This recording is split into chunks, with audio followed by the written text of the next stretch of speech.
2 से 3 मिनट्स हम लोग अटेंडेंस के लिए इस्तेमाल करेंगे और फिर पढ़ना शुरू करते हैं।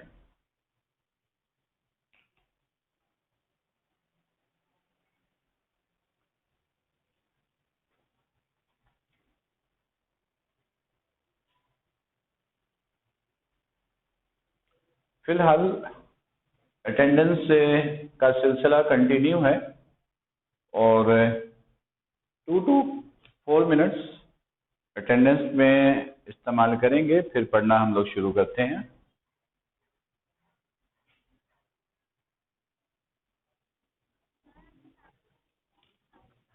एक काम कीजिए, पहले जरा अपना कैमरा ऑन कीजिए, फिर बात करते हैं। कैमरा ऑन कीजिए। मरियम नदीम, शायद आप कुछ कह रही थी। कैमरा ऑन कीजिए बेटा, अब बोलो। जी जी, बिल्कुल बिल्कुल बिल्कुल बिल्कुल। ठीक है ठीक है ठीक है, ओके, थैंक यू।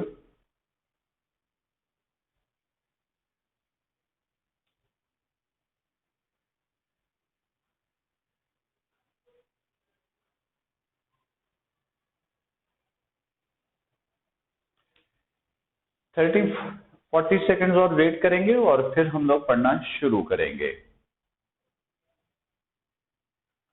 अटेंडेंस के लिए हम बस मैक्सिमम 3 मिनट तक सर्व किया करेंगे और फिर लेक्चर का सिलसिला शुरू करेंगे।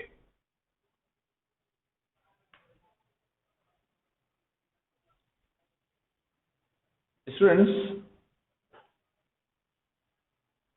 आज हम लोग एक थ्योरेटिकल इंट्रोडक्शन का ही टॉपिक है, न्यूटन्स लॉज ऑफ मोशन। आपका ऑलरेडी पढ़ा हुआ है, आज हम लोग इसको जरा डिस्कस करेंगे और फिर अगले लेक्चर से हम लोग दोबारा न्यूमेरिकल का सिलसिला कंटिन्यू करेंगे। स्टूडेंट्स, आपको मैं ये इंफॉर्मेशन भी दे दूं कि जब तक आप लोगों की ऑनलाइन क्लासेस चलती रहेंगी, फिजिक्स का हर लेक्चर रिकॉर्ड भी होता है और मैं आपको रिकॉर्डेड लेक्चर्स भी हर लेक्चर का सेंड करूंगा, ताकि अगर लेक्चर्स को रिवाइज करना हो, किसी स्टूडेंट के साथ इंटरनेट का, लाइट का कोई इश्यू हो, तो वो रिकॉर्डेड लेक्चर्स को सुन सके। फिलहाल आज हम लोग न्यूटन्स लॉज ऑफ मोशंस को डिस्कस करेंगे और फिर नेक्स्ट टाइम से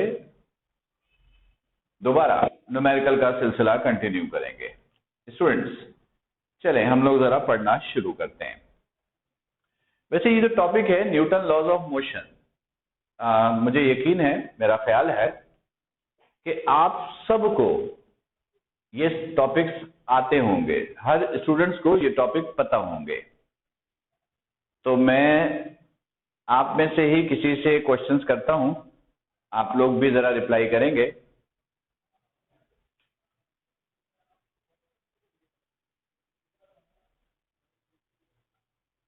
फिलहाल स्टूडेंट्स अटेंडेंस ही दे रहे हैं और अभी अच्छे खासे स्टूडेंट्स एब्सेंट है, तकरीबन 6-7 स्टूडेंट्स ऐसे हैं जो एब्सेंट हैं।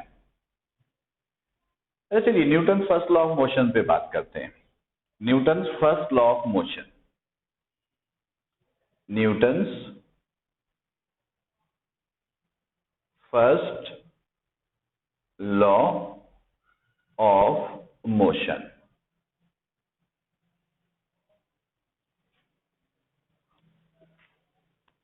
स्टूडेंट्स, आप में से कोई बता सकता है कि न्यूटन का फर्स्ट लॉ ऑफ मोशन क्या है?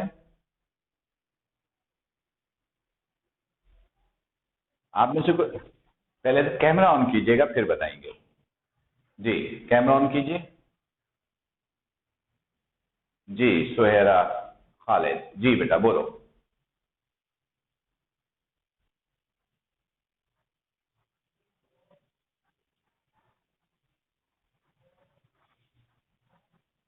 ठीक है, आपने बिल्कुल करेक्ट स्टेटमेंट दिया है, बिल्कुल करेक्ट स्टेटमेंट है। बस सॉरी, मैं जरा इसको एक्सप्लेन कर देता हूं, सब गौर से सुनिएगा, फिर आपसे, आप लोगों से फिर कुछ क्रॉस क्वेश्चंस करेंगे। सुनिए गौर से।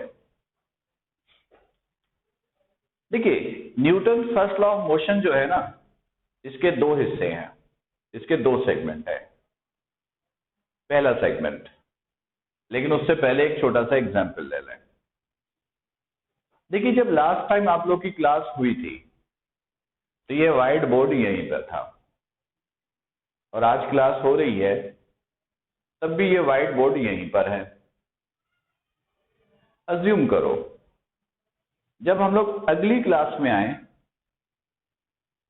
तो जब इधर हमने पलट के देखा तो पता चला कि इधर तो व्हाइट बोर्ड है ही नहीं। तो हम लोग इसका क्या मतलब लेंगे? हम लोग इसका मतलब ये लेंगे कि कोई इसे उठाकर ले गया है, क्योंकि ये खुद तो चल के जा नहीं सकता। अब गौर से सुनिएगा, ये जो बॉडी है ना, इसकी जो अपनी फोर्स होती है उसे कहते हैं इंटरनल फोर्स, और बाहर से बॉडी पे जो फोर्स लगती है ना उसको कहते हैं एक्सटर्नल फोर्स। सही है? तो इस पे कौन सी फोर्स अप्लाई हुई?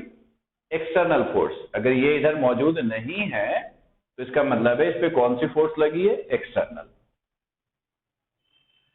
अगर एक्सटर्नल फोर्स इस पर नहीं लगती तो क्या होता?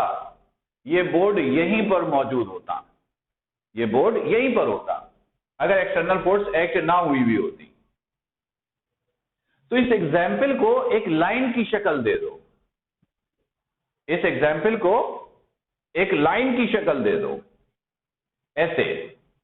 If a body is at rest then always be at rest until an external force is not applied।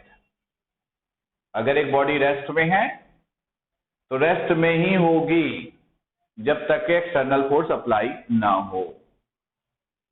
अब इसी स्टेटमेंट का दूसरा सेगमेंट, उसके लिए भी एक एग्जांपल देखो। फर्स्ट करो कि मैं एक बॉल को यूं थ्रो करूं, बॉल रोल होता हुआ जाएगा, फिर कुछ दूर आगे जाने के बाद स्टॉप हो जाएगा, रुक जाएगा।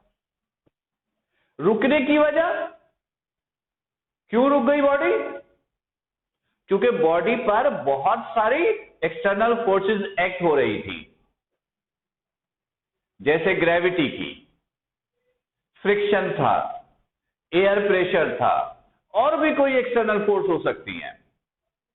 अगर ये सारी एक्सटर्नल फोर्सेस रिमूव करवा दो तो क्या होगा? फिर वो बॉल रुकेगी नहीं, यूनिफॉर्म स्पीड से अपनी मोशन मेंटेन रखेगी। तो इस एग्जाम्पल को भी एक लाइन की शक्ल दे दो। If a body is in motion then always be in uniform motion until an external force is not applied। अब इन दोनों एग्जाम्पल को मिला दो, दोनों एग्जाम्पल को मिलाओगे तो बनेगा Newton first law of motion. तो स्टेटमेंट ये बना, when a body is at rest then always be at rest, if a body is in motion then always be in uniform motion until an external force is not applied। This statement is called Newton's first law of motion। अब गौर से सुनिएगा student, Newton first law of motion का statement क्या होता है ये हम paper में नहीं पूछेंगे, लेकिन इस टॉपिक से एमसीक्यू जरूर बनता है। तो पहला इस क्वेश्चन का आंसर दीजिएगा।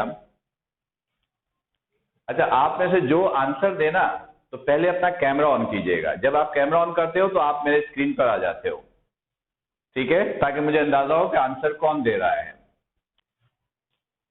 Newton first law of motion का ऑल्टरनेट नेम क्या है? Newton first law of motions का ऑल्टरनेट नेम क्या है? अच्छा, सोहेरा जी, हाँ कौन बता रहा है? अफसा, जुबैर, आप बता रही हैं? चलो बोलो बोलो, ठीक है। लॉ ऑफ इनर्शिया, तुम अभी लाइन पे रहना, कैमरा ऑन रखना, ठीक है। लॉ ऑफ इनर्शिया बिल्कुल करेक्ट आंसर है। Law of inertia, law of inertia, ठीक है। तो अच्छा तुम ही जरा मुझे बताओ, ये इनर्शिया क्या होता है? यस,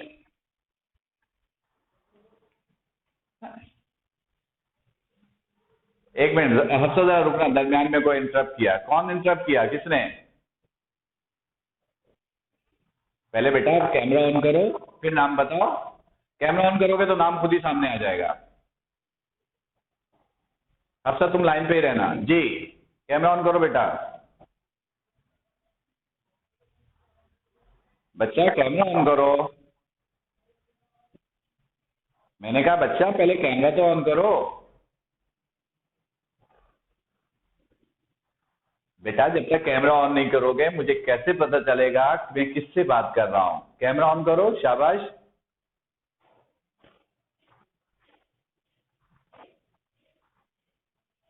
हो सकता है कि आप न्यू स्टूडेंट हो सकता है बच्चा। अच्छा चलो बोलो बोलो, क्या बोल रहे हो? बोलो, सुन रहा हूं, बोलो। पेंसिल गायब हो गई बेटा, मैं क्या कर सकता हूं? बोलो, मैं सुन रहा हूं।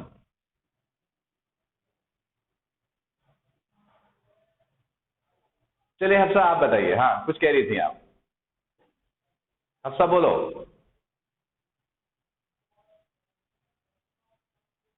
हफ्सा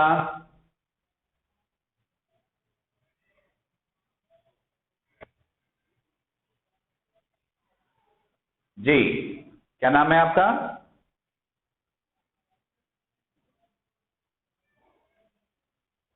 हेलो,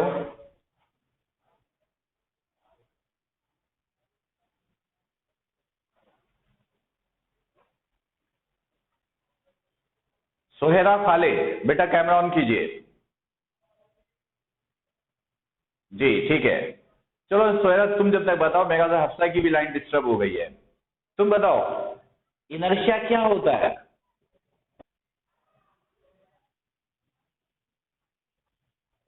बॉडी की रेजिस्टेंस, बेहतरीन, ठीक है ठीक है ठीक है ठीक है ठीक है, मैं जरा इसको एक्सप्लेन कर देता हूं, ठीक है ठीक है। गौर से सुनिएगा स्टूडेंट्स, सब गौर से सुनिएगा। Inertia, inertia is the ability, inertia is the ability to resist against, to change its state। जब किसी बॉडी का स्टेट, स्टेट का मतलब है या तो बॉडी रेस्ट में है या मोशन में है। जब आप किसी बॉडी का स्टेट चेंज करना चाहो, यानी अगर बॉडी रेस्ट में है तो मोशन में लाना चाहो, मोशन में है तो रेस्ट में लाना चाहो, जब आप किसी बॉडी का स्टेट चेंज करना चाहो तो वो बॉडी रेजिस्ट करता है, मना करता है। वो रेजिस्ट करने की एबिलिटी क्या कहलाती है? इनर्शिया। वो रेजिस्ट करने की एबिलिटी क्या कहलाती है? इनर्शिया। ठीक है, चलो इनर्शिया का मतलब समझ में आ गया। अब आप में से कोई बताएगा मुझे कि इनर्शिया डिपेंड्स ऑन, ये भी एमसीक्यू में अक्सर पूछ लेते हैं, इनर्शिया डिपेंड्स ऑन, इनर्शिया किस चीज पे डिपेंड करता है? यस, कौन बताएगा? इनर्शिया, अच्छा सोहेरा जी बेटा बोलो बोलो।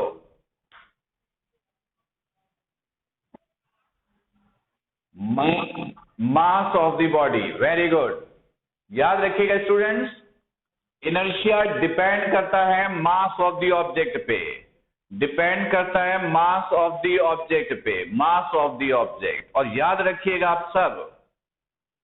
आप सब याद रखिएगा कि इनर्शिया, इनर्शिया और मास एक दूसरे के डायरेक्टली प्रोपोर्शनल होता है। इनर्शिया और मास एक दूसरे के डायरेक्टली प्रोपोर्शनल होता है। चलें ठीक है, ये पॉइंट सबको क्लियर हो गया। Newton first law of motion से स्टेटमेंट पेपर में नहीं पूछा जाता, सिर्फ एमसीक्यू पूछा जा सकता है।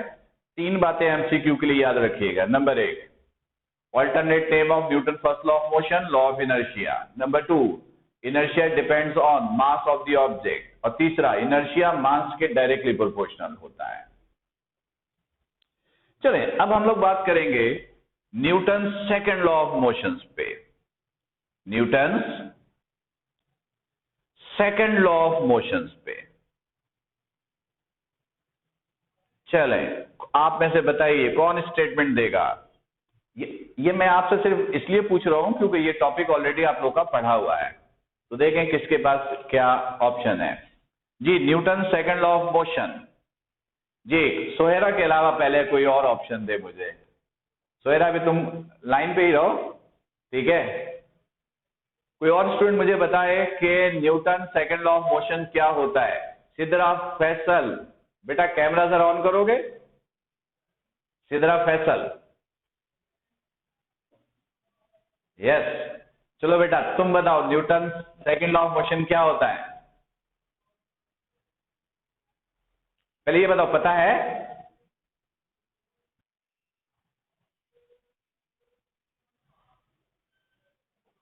हाँ हाँ, सुन रहा हूं, बोलो। हाँ हाँ बिल्कुल, अपने लफ्जों में दे दो, कोई इशू नहीं है, अपने लफ्जों में दे दो। मेरी आवाज नहीं। प्रोडक्ट, कुछ गड़बड़ है, कुछ गड़बड़ है। अच्छा चलो ठीक है सिद्रा, ठीक है, किसी और से पूछते हैं। ठीक है, तुम रुको। वर्दा, वर्दा जरा कैमरा ऑन करो बेटा। सिद्रा आप चाहें तो कैमरा ऑफ कर सकती हैं। वर्दा, वर्दा, जी जी, कैमरा ऑन किया, कैमरा ऑन करो।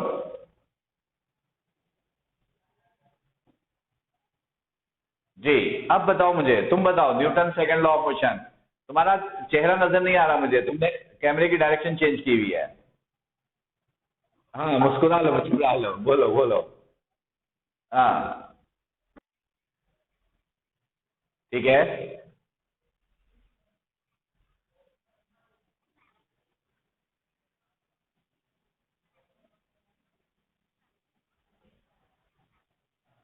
बस, और कुछ? चलो ठीक है, बहुत ठीक है। ओके ओके, तुम चाहो तो कैमरा ऑफ कर सकती हो। चलो सोहेरा, जरा तुम बता दो मुझे स्टेटमेंट पूरा। हाँ बोलो।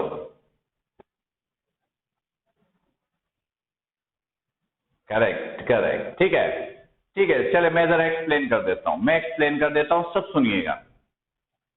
देखिए, Newton second law of motions के भी दो हिस्से हैं। पहला हिस्सा गौर से सुनिएगा।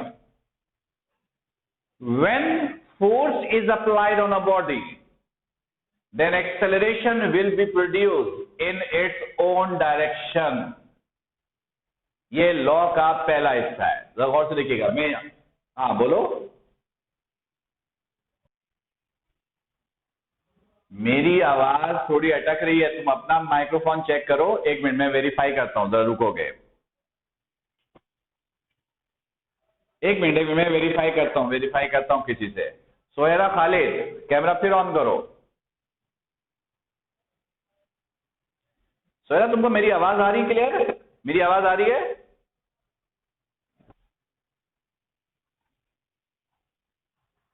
अच्छा अच्छा, अभी आ रही है क्लियर? आ रही है, चलो ठीक है। वैसे मैं आप सबको बता दूं कि ये सारे लेक्चर्स रिकॉर्डेड होंगे। मैं आपको रिकॉर्डेड लेक्चर्स भी सेंड करूंगा। अगर किसी को प्रॉब्लम होगा तो वो रिकॉर्डेड लेक्चर लाजमन सुने, ठीक है? बेटा आपने अपना माइक ओपन नहीं किया है। तुम एक तो मोहम्मद उमर के नाम से तुम, हाँ तुमने एंट्री दी है और माइक बंद करके बोल रही थी। माइक ओपन करो। ऑफ है तुम्हारा माइक, बंद है। अब बोलो। जी जी, अब आ रही है।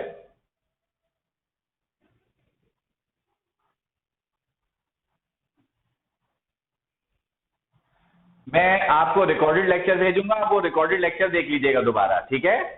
क्योंकि यहाँ लेक्चर का टाइम बड़ा लिमिटेड होता है ना, तो पूरा टॉपिक मुश्किल होगा। रिकॉर्डेड लेक्चर भेजूंगा, वो आप सुन लीजिएगा, ठीक है? ठीक है, ओके ओके। चलें स्टूडेंट सुनिएगा। हाँ, मैं ये कह रहा था कि फर्स्ट करो मैं यहां पे खड़ा हूं, मुझे कोई हल्का सा पुश करता है, कोई हल्का सा पुश करता है, तो मैं हल्का मूव करूंगा। कोई मुझे जोर से पुश कर दे तो मैं तेज मूव करूंगा, और उसी डायरेक्शन में मूव करूंगा जिस डायरेक्शन में फोर्स लगी है। और जब बॉडी मूव करता है तो बॉडी में क्या प्रोड्यूस होती है? एक्सेलरेशन। तो गौर से सुनिएगा, पहली लाइन क्या है? Newton second law of motion का पहला हिस्सा क्या है? मैं फिर रिपीट कर रहा हूं। When force is applied on a body, then acceleration will be produced in its own direction. When force is applied on a body, then acceleration will be produced in its own direction. ये पहला segment है। और दूसरा segment वो ये है, the magnitude of acceleration is directly proportional to the applied force and inversely proportional to the mass of the object. अब जरा इसका मतलब भी समझ लो। देखिएगा, अगर फोर्स कम लगाते हो तो एक्सेलरेशन कम होगा, फोर्स ज्यादा लगाते हैं तो एक्सेलरेशन भी ज्यादा होगा। यानी फोर्स और एक्सेलरेशन एक दूसरे के क्या हुआ? Directly proportional. डायरेक्टली प्रोपोर्शनल का मतलब होता है एक वैल्यू अगर आप इंक्रीज कर रहे हो तो दूसरी वैल्यू भी बढ़नी चाहिए। तो ए और एफ एक दूसरे के डायरेक्टली। अब जरा इधर देखो, फर्स्ट करो मेरा मास 80 kg है, 80 kg है, मेरे बराबर में एक और साहब है 200 kg के। हम दोनों पर एक जैसा फोर्स लगाओ तो हम दोनों में से कौन तेज मूव करेगा? मैं तेज मूव करूंगा, ये 200 वाला स्लो मूव करेगा। जब मैं तेज मूव करूंगा तो मेरे बॉडी में एक्सेलरेशन भी ज्यादा होगी। मेरा मास कम लेकिन एक्सेलरेशन ज्यादा, इस बॉडी का मास ज्यादा लेकिन एक्सेलरेशन कम, तो एक्सेलरेशन मास के क्या हो गया?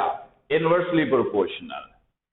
मास कम एक्सेलरेशन ज्यादा, मास ज्यादा एक्सेलरेशन कम, दोनों एक दूसरे के इनवर्स हुआ, वो ये है। फिर इन दोनों को आपने कंबाइन किया, इन दोनों को आपने कंबाइन कर लिया। कंपेयरिंग अबव टू इक्वेशंस, ये सब ऑलरेडी आपका पढ़ा हुआ है, बस हम लोग रिवाइज कर रहे हैं। तो क्या होगा? ए, इसको आपने वन टाइम ए लिखा होगा, प्रोपोर्शनल, ये एफ ओवर एम। फिर इस साइन को आपने हटाया था, इजिकल, यहां पे कांस्टेंट के लिया था, this is F over M. और यहां पर के की वैल्यू आपने इस्तेमाल की थी 1, तो रिजल्ट आया था ए 1 एफ ओवर एम। 1 से मल्टीप्लाई करोगे कोई फर्क नहीं पड़ेगा, कोई फर्क नहीं पड़ेगा। क्रॉस मल्टीप्लाई किया तो F is equal to M A. ठीक, ये Newton second law of motion की इक्वेशन है, ये सबको पता होगा आप में से।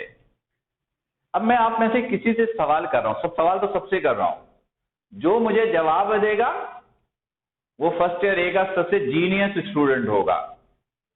जीनियस ऑफ द ग्रुप का टाइटल उसके पास। तो मेरा सवाल गौर से सुनिएगा सब। जिसको आंसर देना होगा वो जो सबसे पहले कैमरा ऑन करेगा वो आंसर सबसे पहले देगा। ठीक है, सवाल सुन लो, लेकिन सवाल सुनने के बाद कैमरा ऑन करना, जिससे जवाब देना सिर्फ वही कैमरा ऑन करेगा। गौर से सुनो सवाल। इस इक्वेशन में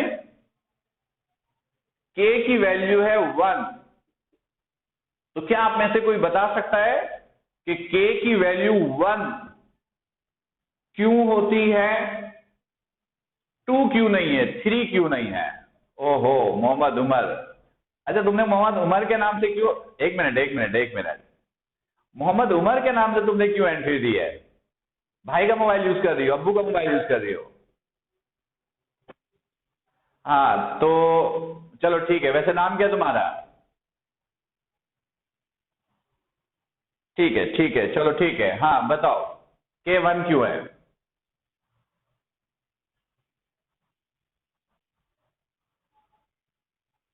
तो क्या 2 कांस्टेंट नहीं होता है? K की वैल्यू 2 ले लो, 2 भी कांस्टेंट है, 10 ले लो।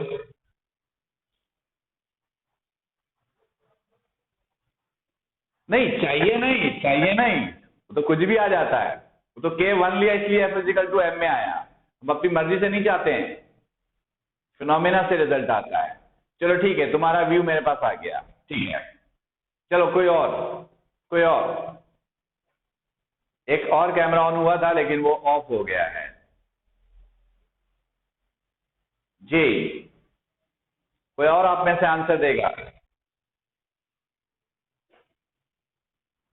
मेरी आवाज कट रही है? अच्छा, तुम सब 2 मिनट रखो, मैं सिस्टम को जरा रीसेट कर रहा हूं, ठीक है, मैं चेक कर लेता हूं।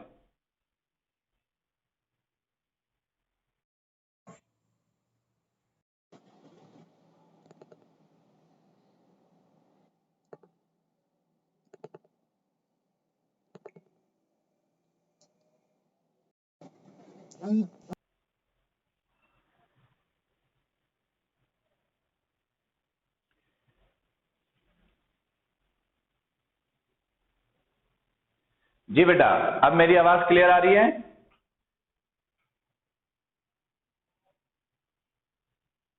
सिद्रा फैसल, चलो ठीक है, ओके। हाँ, तुम मेरा जवाब दे रही हो क्वेश्चन का सिद्रा? अच्छा तुम दोगी, ठीक है, हाँ, अरीशा, अरीशा, अरीशा जवाब दे रही है। हाँ,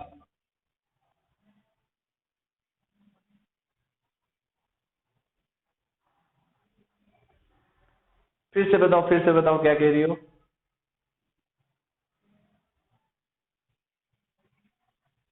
प्रोडक्ट होता है, किसका प्रोडक्ट, किसका प्रोडक्ट, किसका प्रोडक्ट, किसका प्रोडक्ट?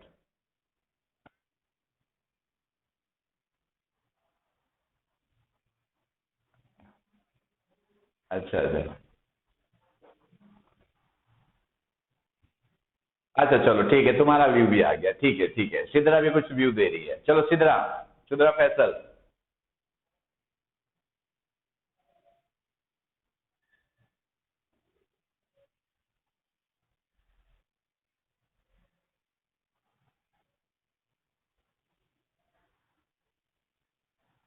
1 क्यों लेते हैं, फिर से बताना?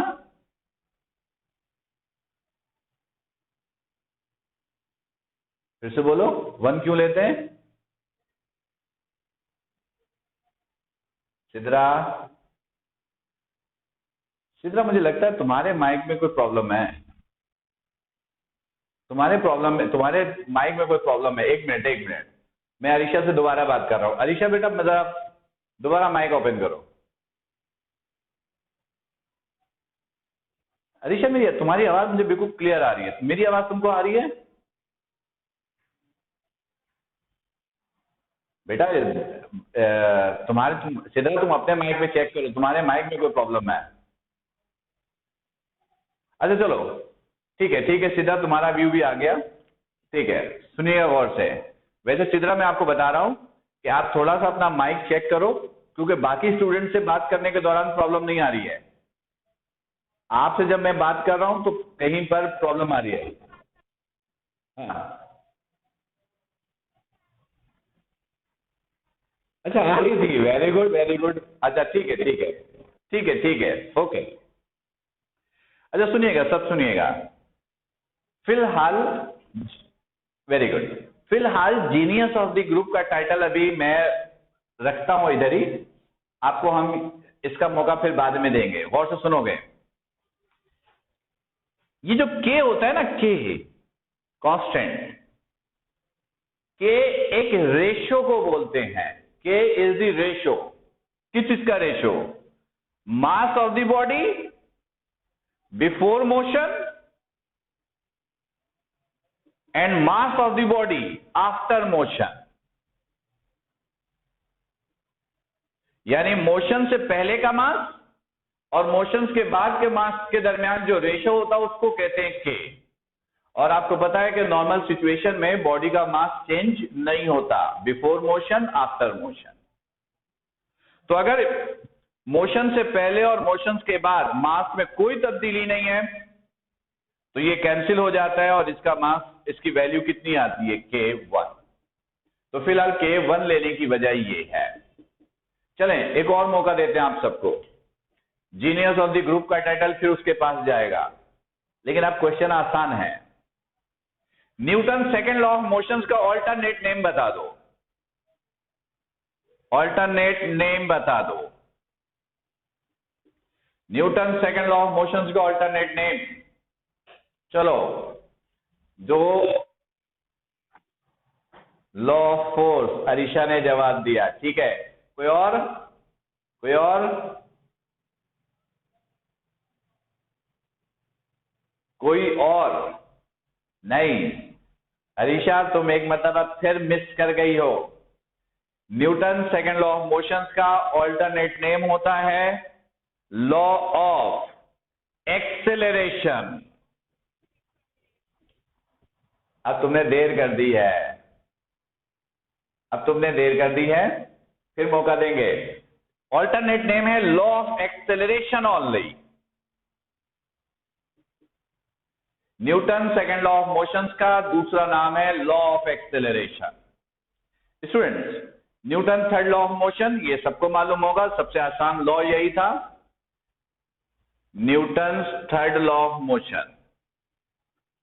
थर्ड लॉ ऑफ मोशन, ये मैं खुद रिपीट कर दूं क्योंकि टाइम थोड़ा सा कम है। उमर, फिर सुनिए, Newton third law of motion क्या है? हर एक्शन का रिएक्शन होगा, एक्शन रिएक्शन इक्वल होगा और डायरेक्शन क्या होगी, ऑपोजिट। मैं फिर रिपीट कर रहा हूं, हर एक्शन का रिएक्शन होगा, एक्शन रिएक्शन इक्वल होगा और डायरेक्शन क्या होगी, ऑपोजिट। इस स्टेटमेंट को कहते हो Newton third law of motion. तो स्टूडेंट्स, ये एक आसान टॉपिक आज हम लोगों ने रिवाइज किया है। कल 14 अगस्त की वजह से आप लोग की छुट्टी है, कल आप लोग की कोई रेगुलर क्लास नहीं है। 14 अगस्त की वजह से कल आप लोग की छुट्टी है। सैटरडे को दोबारा आप लोग की क्लास होगी और ये ध्यान पर रखिएगा कि बुक और साइंटिफिक कैलकुलेटर साथ रखिएगा, बुक और साइंटिफिक कैलकुलेटर साथ रखिएगा। हम लोग न्यूमेरिकल करेंगे और इंपॉर्टेंट न्यूमेरिकल सॉल्व होंगे। तो आज के लेक्चर से किसी के पास कोई सवाल है तो वो सवाल कर सकता है। स्टूडेंट्स, आज के लेक्चर से किसी के पास कोई क्वेश्चन है, कोई सवाल है तो वो कर सकता है। जी,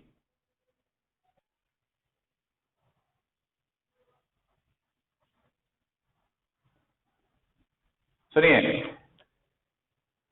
मोशन परफॉर्म करने से पहले का मास और मोशंस के बाद का मास, इन दोनों के दरमियान जो रेशियो होता है उस रेशियो को के बोलते हैं। और मोशन से पहले और बाद बॉडी का मास चेंज नहीं होता। जब चेंज नहीं होता तो दोनों मास बराबर है, बिफोर मोशन आफ्टर मोशन। तो ये दोनों कैंसिल हो जाता है, तो आंसर कितना मिलेगा, 1। इस पर्पस के लिए, इस ऑब्जेक्ट के लिए, इस वजह से हम लोग के की वैल्यू 1 इस्तेमाल करते हैं। जी, और कोई सवाल? ठीक है स्टूडेंट, तो फिर आज का लेक्चर यहीं पे स्टॉप करेंगे। आप सब अपना बहुत ख्याल रखिएगा। अस्सलामु अलैकुम।